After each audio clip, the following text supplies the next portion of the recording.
since we're made in the image of God, there's that deep longing that we have, each of us, for God, to know God, which propels us in a Godward direction if we pay attention to our inner life and the search to know the fullness of God.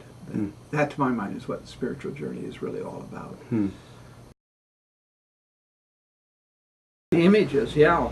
Well, certainly the image of a path, I think, is very, very fruitful. I mean, the physical, literal pilgrimage on which many people have gone, pilgrimages in the midst of the larger pilgrimage. And I like the whole idea of the road, because then it allows a whole company of people to be together on this journey. This has ups and downs, twists or turns to it. The weather is stormy, the weather is sunny. There's great variation in the midst of that. And out of the interplay of the place, the space, and the people you're journeying with, then the longings and the needs unfold over time, and you discover who you are in the midst of that, and how you're being shaped by God. But I think a second image, and is the one that you allude to, is, I think, really significant, and this is out of desert spirituality, that the whole thing of a circle, circumference.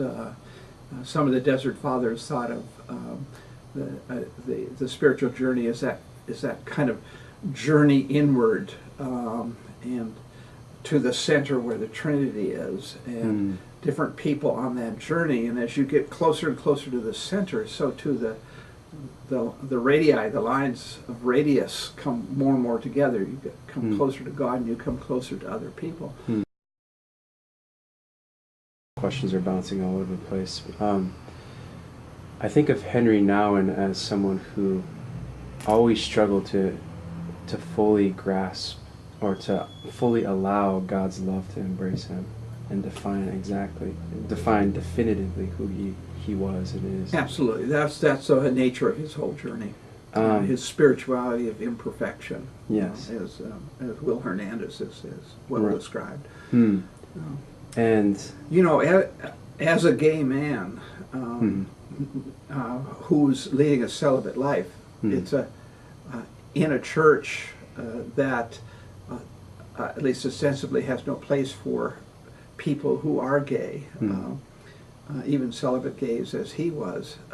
That's got to have been a constant struggle for Nouwen to his sexual identity was one thing he didn't necessarily choose. It simply was, and then he had to make decisions around it. But I think he always felt outside or less than, or not fully what he should be.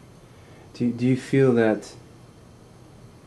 I mean, maybe the dissatisfaction that I sense from Nouwen's writings stem from his homosexuality, but I would maybe argue that we all have that sense of dissatisfaction throughout life, that, like you said, we're all beginners, and even Henry Nouwen, at the end of his life, he's still struggling with the same things that he struggled with 50 years before. Does God really love me? Yeah. You know, can I really accept his love, and can that love define entirely who I am, who I see myself? Isn't there one way of really understanding the whole issue of sin? I mean, on one level, that's the only question. Am I willing to embrace this all-consuming love of God? Do we really believe God loves us in the sense of our fallenness and our brokenness? Are we really loved? And can we let that love create this new person within us, affect this transformation that we want and fall? I think you're right about Nouwen. It is. I think, in fact, a lot of the motivation for the study of spirituality is not that one is so incredibly spiritual, but exactly the opposite. If you got it, if you did it, if you knew it, if you were the kind of person that you were satisfied with, why bother? Why bother? God's not nearly as demanding as we are of ourselves. God wants us to grow up wants us to realize who we are and all our potential, and to make choices and decisions, and kind of stand on our own feet. When I was a young Christian, I used to think, oh, the challenge is now to, all right, God, today, what do you want me to do with the next hour, the next 3 hours? And, those micro issues there. And the Bible is disappointingly unspecific about questions like that.